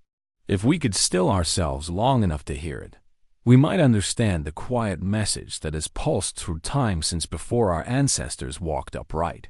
That balance is not given. It is maintained. That survival is not dominance. It is harmony. In the coming centuries, as the ice retreats and the towers of Brine collapse into memory, the ocean will reshape itself once again. The abyss will rise in new forms, currents altering their paths, deep waters claiming spaces once shallow. The sea will redraw coastlines, as it always has, indifferent yet purposeful. Humanity will adapt or vanish, but the breath of the abyss will continue, steady and timeless. And so, the story circles back to where it began, to the poles, where cold brine once descended like rivers of glass into the darkness. Even now, beneath the weight of a changing world, those waters fall again. They freeze as they sink, sculpting fleeting towers that glitter like frozen spires beneath the ice. They are the ocean's cathedral still, silent, shifting, momentary, yet eternal in their pattern. The abyss watches as the towers form, dissolve, and form again. It understands that permanence is an illusion. What endures is motion, the endless rhythm of descent and ascent, of freezing and thawing, of forgetting and remembering. That is the ocean's creed. That is its breath. So when you stand by the shore and hear the slow crash of waves, know that you are listening to time itself. To every brine river, every abyssal current, every frozen tower whispering from beneath the ice. The sound of the sea is not just water meeting land. It is the pulse of creation, still beating after 4 billion years. The abyss breathes. The world lives. And the rhythm goes on. The story of the ocean is not ending. It is only changing form. What once unfolded in silence now echoes in our machines, our data, our restless attempts to measure what we barely understand. Satellites trace the thinning ice. Buoys drift through the emptiness of the poles, capturing the slow fade of cold. Yet beneath all that technology lies something older, more human. The same awe that first drove us to watch the horizon and wonder what lay beyond it. The frozen seas are not vanishing quietly. They fracture like glass beneath the weight of warmth, releasing whispers of ancient air. Each bubble that escapes carries the breath of a world that once was, carbon, oxygen, fragments of time preserved since before humanity had a name. Scientists call it data, but the abyss calls it memory exhaled. The ocean does not mourn. It records. It transforms. And still, within the chaos of melting, beauty persists. In the Arctic winter, beneath sheets of fractured ice, new brine streams descend. They weave through the cracks like veins of silver, carrying salt heavier than life. Even in retreat, the ocean continues its art, sculpting brief cathedrals of ice beneath the collapsing ceilings of its frozen world. They shimmer in the half-light, ephemeral monuments to a cycle older than civilization itself. The ocean is never still. Even its death throws a creation. But to us, this change feels like loss. The polar frontiers, once unreachable, are now melting into accessibility. Ships carve through waters that were once sealed by centuries of cold. Nations stake claims, explorers return, and industries begin to see opportunity where once there was only ice. Beneath the hum of engines and the glint of steel, the sea listens. It remembers every intrusion. The towers of ice, those fragile spires formed by freezing brine, are collapsing faster now. They melt as they form, their shapes dissolving before they can grow. Some no longer reach the seafloor at all. Their delicate tendrils evaporate into nothingness, leaving only turbulence behind. The ocean beneath them becomes more turbulent too, less predictable. The ancient rhythm between freezing and descent falters. In those fading towers lies a metaphor too vast to ignore. They were born from the balance between salt and cold, between motion and stillness. That balance is what kept the ocean breathing, what gave rise to life itself.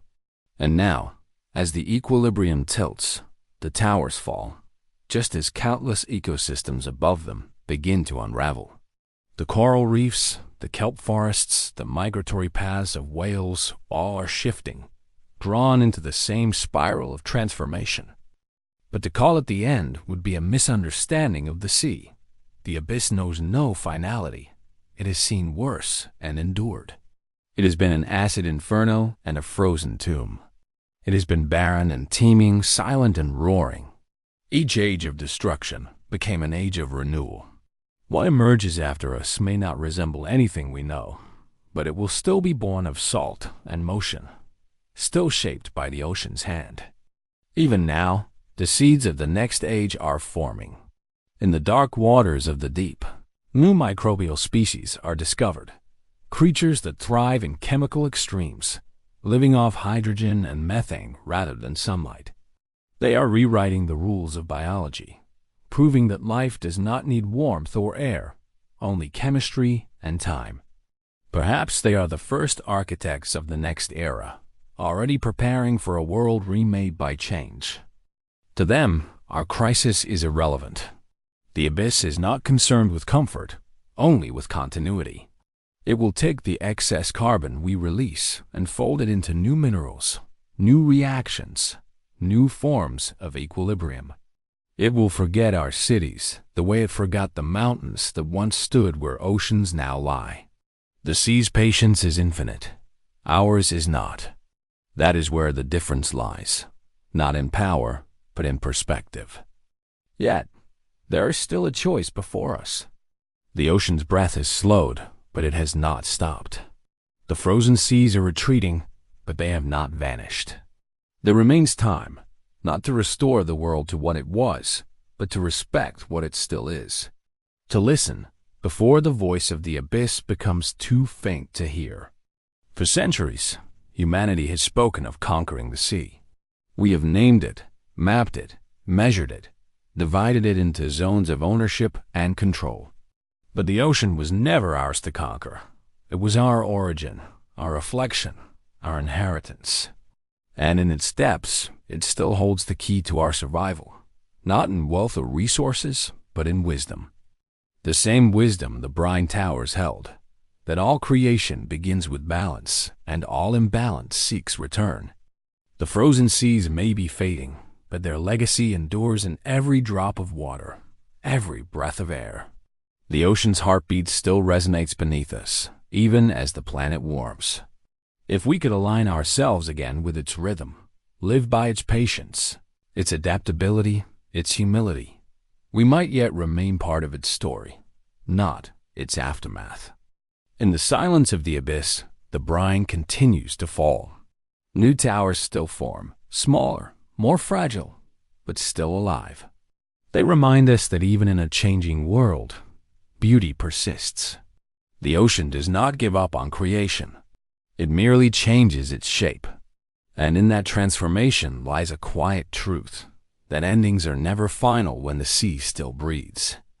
The towers fall, the water warms, the salt dissolves, and still, the ocean endures.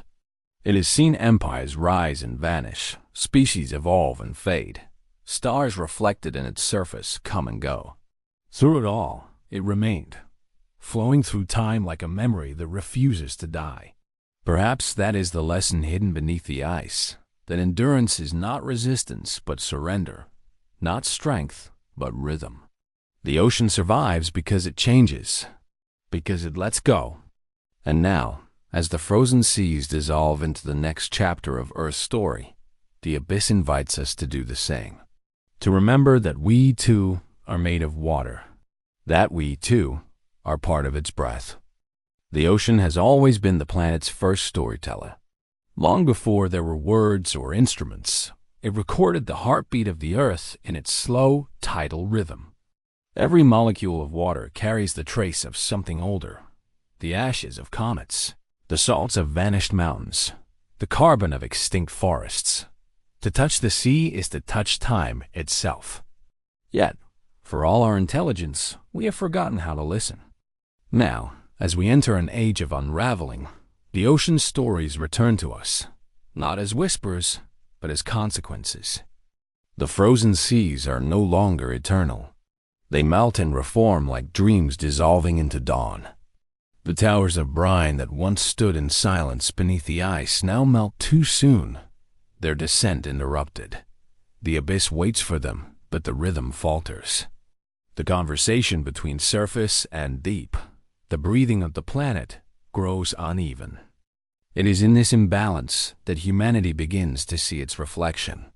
The warming waters are a mirror, showing us our own restlessness. We have accelerated the planet's pulse. The ocean, which once cooled our fevered beginnings, now absorbs our heat and carbon, becoming the silent bearer of our excess. It is not anger that moves beneath the waves, but fatigue, a deep exhaustion that mirrors our own.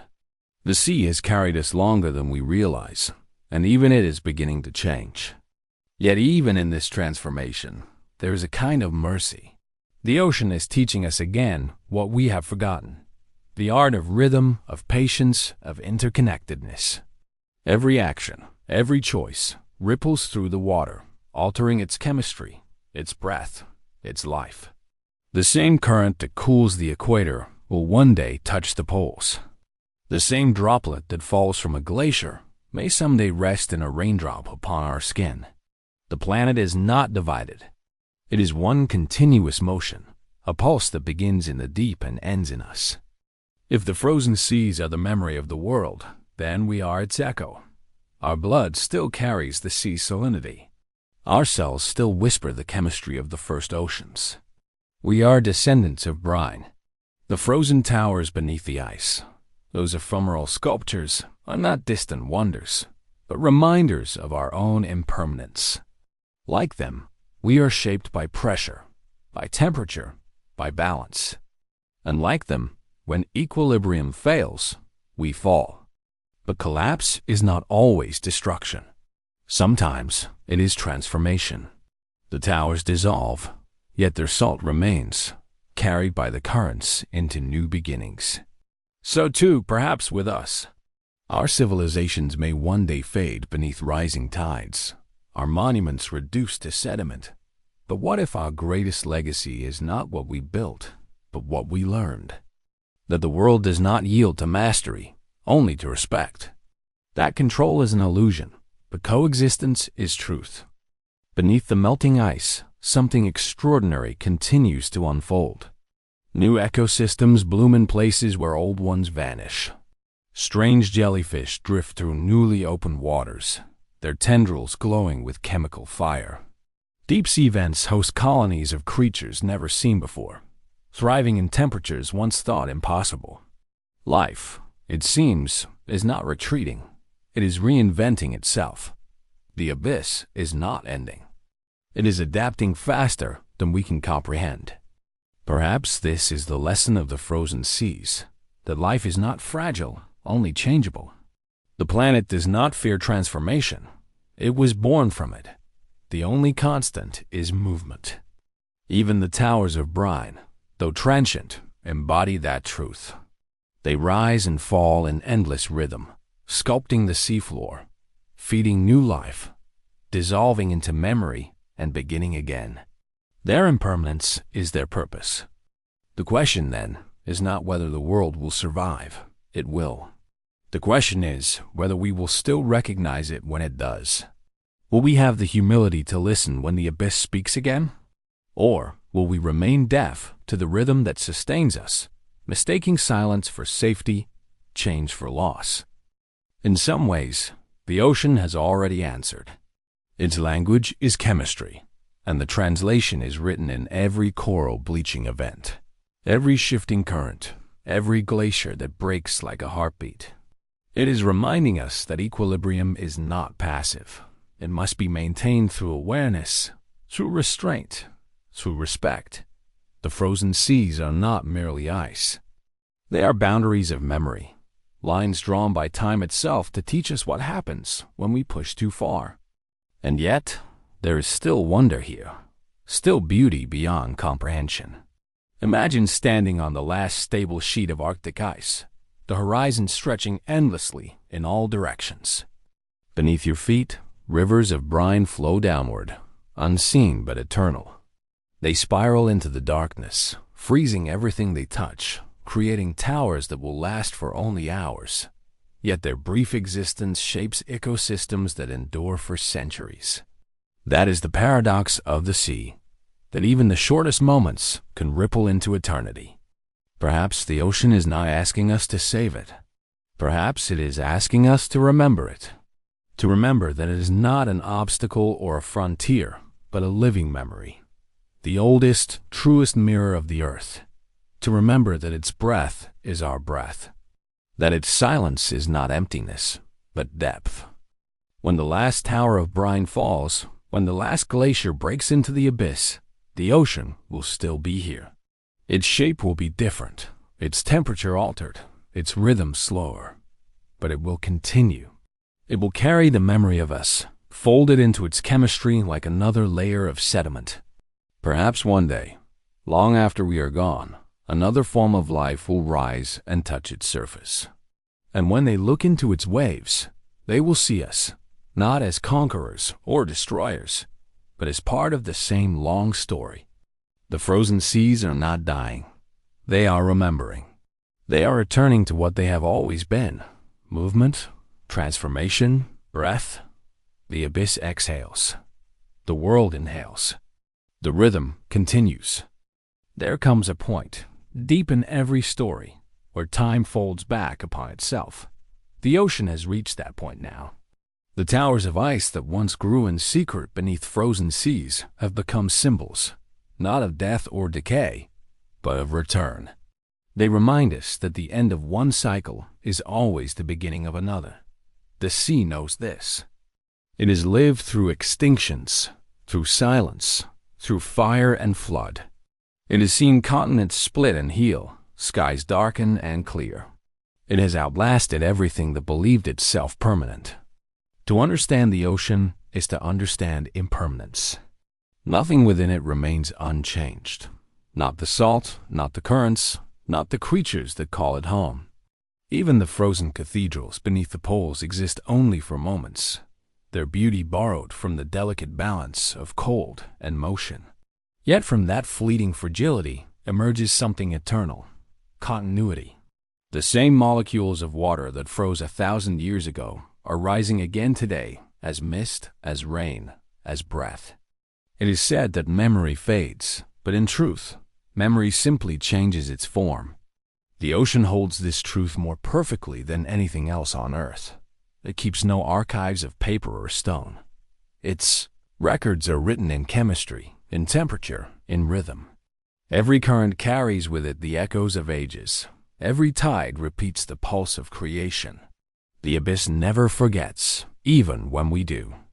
And now, as humanity looks deeper into the sea than ever before, the ocean reflects us back, both our brilliance and our blindness.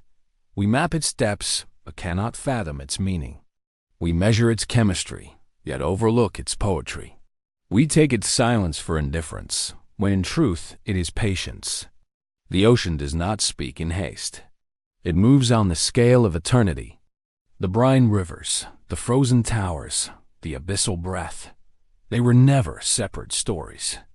They are all one language, one continuous song. The cold descending from the poles, the heat rising from volcanic vents, the drift of life between. These are verses in the same planetary hymn. The melody is slow, almost imperceptible, but it plays ceaselessly. If we listen carefully, it sounds like breathing. Every creature that has ever lived has moved to that rhythm. The jellyfish that pulse through the midnight zones. The whales whose songs stretch across entire oceans. The birds that trace invisible migration routes drawn by the sea's currents. Even the winds that circle the earth are driven by temperature differences born in the ocean's depths. Everything, from the smallest molecule to the grandest storm, is part of the same exhalation. We are not outside that rhythm. We are made of it. The salt in our blood, the water in our cells, the electric impulses in our hearts, all of it mirrors the chemistry of the deep. We may walk upon land, but the ocean still moves through us. It flows through our veins as it flows through valleys of basalt 1,000 meters below the surface. It remembers us because we are part of its memory. If the frozen seas could speak, perhaps they would not lament their melting. Perhaps they would simply say, "This too will pass," for the ocean has never known stillness. Its power lies not in preservation, but in transformation. What melts will rise, what falls will return. Even the death of ice feeds the birth of rain. The towers collapse, but their salt endures, seeding the next generation of life in places far beyond the poles. That is the true cathedral, not the spire of ice itself, but the cycle it represents: creation through change, balance through motion, life through surrender. And still, the question remains, what will we choose to become in this cycle? The ocean does not demand reverence, only remembrance. To live in harmony with its breath is not to control it, but to recognize that we are made of the same rhythm. To destroy the balance of the sea is to disturb the heartbeat of the planet, our heartbeat. When future generations look back at this moment, perhaps they will see not an age of loss, but an awakening, a time when we finally remembered that the sea is not separate from us, that to protect it is to protect memory itself. Imagine, centuries from now, when our cities are relics beneath shifting tides, that the ocean will still speak of us. Its chemistry will carry traces of our existence, fragments of plastic, molecules of carbon, the faint echo of human ambition. But perhaps, too, it will carry our reverence, our willingness, finally, to listen. The frozen seas will return, not as they were, but as they must be. New towers will rise beneath the next great age of ice, sculpted by brine and time. New life will bloom in the warmth of their collapse. The abyss will inhale once more, drawing the world's breath back into itself. And in that rhythm, the story will begin again, because the ocean does not end. It pauses. It transforms.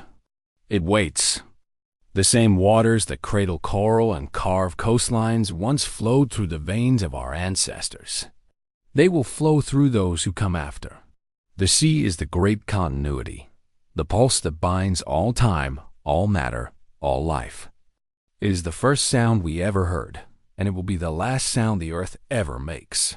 So listen, now, to the rhythm beneath the waves, to the towers of ice whispering from beneath the poles, to the breath of the abyss moving through the bones of the planet.